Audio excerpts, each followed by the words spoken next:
Da Grécia Antiga às civilizações orientais, muitas culturas acreditaram durante 2000 anos que tudo que existe é composto de 4 elementos: água, fogo, terra e ar seriam os ingredientes básicos de tudo. Mas na virada para o século XVIII, a ciência caminhava a passos largos. Já não dava mais para acreditar que apenas 4 elementos fossem a matéria-prima do mundo. Naquele momento, cientistas se perguntavam: afinal, o que é a água? Seria algo puro, elementar, ou seria uma mistura de ingredientes? E o fogo? Você já parou para se perguntar por que as coisas se queimam, se desfazem, viram pó?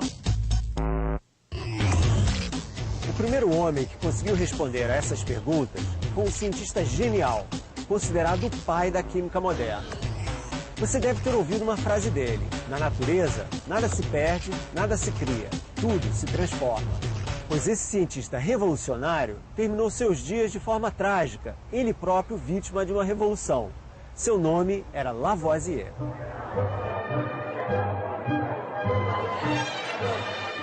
Antoine Lavoisier nasceu em berço de ouro e viveu como um nobre em Paris na metade do século XVIII.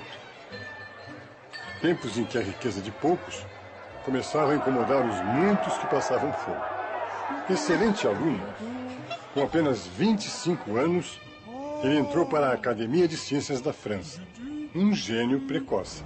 Só que, além de químico brilhante, Lavoisier era também coletor de impostos. Isso às vésperas da Revolução Francesa, aquela que terminou com uma grande revolta popular bem aqui na Praça da Bastilha, em Paris. No laboratório, o jovem Lavoisier fazia suas experiências com a ajuda da mulher, a bela Marianne, que tinha apenas 13 anos quando eles se casaram. Foi numa dessas experiências que Lavoisier descobriu por que as coisas pegam fogo. Bem, as coisas pegam fogo por causa do oxigênio que existe no ar. Cobrindo uma vela acesa com um copo, Lavoisier demonstrou que a vela se apaga assim que o oxigênio dentro do copo é consumido pelas chamas. Era 1789, ano da Revolução Francesa. Lavoisier já tinha pesquisado o suficiente para publicar um trabalho inovador chamado Os Elementos da Química, uma obra que acabava com a ideia dos 4 elementos. Segundo ele, as coisas do mundo eram feitas de 33 elementos, um deles justamente o oxigênio. O que restou do laboratório de Lavoisier está hoje no museu em Paris. Nessas experiências, Lavoisier acabou descobrindo algo fundamental sobre a matéria do mundo, que essencialmente as coisas não surgem do nada, nem se destroem para sempre. As coisas apenas mudam de forma. Essa é a famosa lei de conservação da massa de Lavoisier, que no mundo nada se perde e nada se cria, tudo se transforma. Assim, Lavoisier entendeu que um pedaço de madeira, quando se queima, não desaparece. Parte vira cinza e parte vira fumaça que se espalha pelo ar. A madeira, quando queimada, diminui de tamanho, mas não desaparece jamais. Nada no mundo deixa de existir, disse Lavoisier. Não havia como resistir às transformações. Por mais brilhante que fosse, Lavoisier tinha aquele segundo emprego. Era também coletor de impostos e banqueiro. Com a Revolução Francesa, a classe oprimida derrubou a elite dominante. Cabeças começaram a rolar. Lavoisier foi acusado pela Revolução de conspirar com o governo para extorquir dinheiro do povo. Por isso, foi condenado à morte. Gênio ou não, acabou na guilhotina.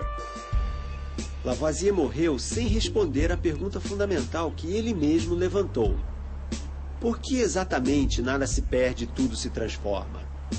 O que poderia existir de tão essencial no coração da matéria capaz de resistir até mesmo ao fogo?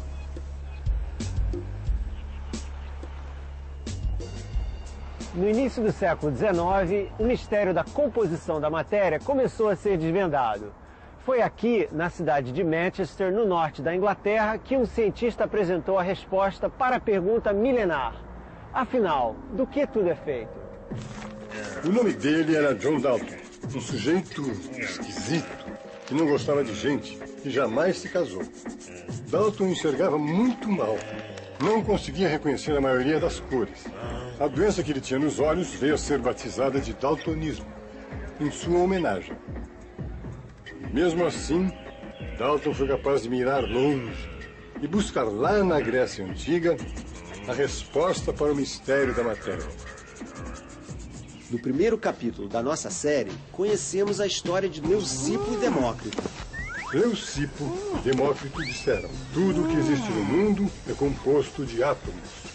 Em grego, átomo é aquilo que não pode ser cortado, é indivisível.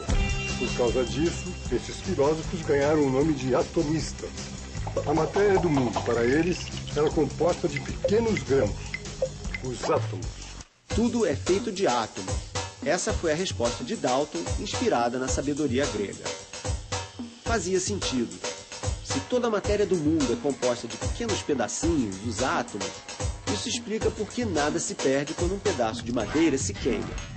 As coisas apenas se transformam. Os átomos mudam de lugar e de arrumação. Uma ideia revolucionária. Na Universidade de Manchester, encontramos o professor Robin Marshall. Ele nos conta que Dalton passou a maior parte da vida em Manchester e se dedicava apenas ao trabalho. Dalton foi o primeiro cientista a demonstrar que cada elemento é único, elementar, porque tem seu próprio átomo.